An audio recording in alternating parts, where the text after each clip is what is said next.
నా 5 ఏళ్లలో మీరు చూస్తే డయాఫామ్ వాల్ పూర్తిగా పోయింది. ఒక్కొక్కసారి ఎన్ని ఇబ్బందులు వస్తాయనేది ఇది ఒక క్లాసికల్ ఎగ్జాంపుల్.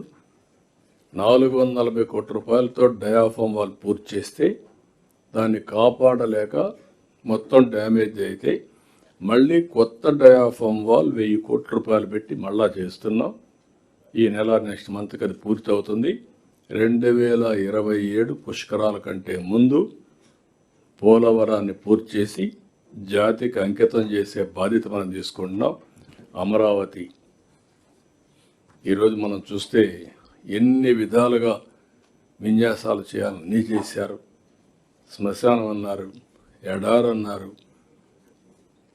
ఎవరైతే భూమిని ఒక ఆదర్శంగా ఇచ్చిన రైతుల్ని హింస పెట్టారు, ఎగతాళి చేశారు. ఈరోజు దానికి కూడా లైన్లో పెట్టాం. పనులు ముమ్మరంగా అవుతున్నాయి. ఇప్పటికే మీకు క్లారిటీ వచ్చింది. ఇంకా 3 సంవత్సరాల్లో అమరావతి ఒక షేప్కు తీసుకుంది.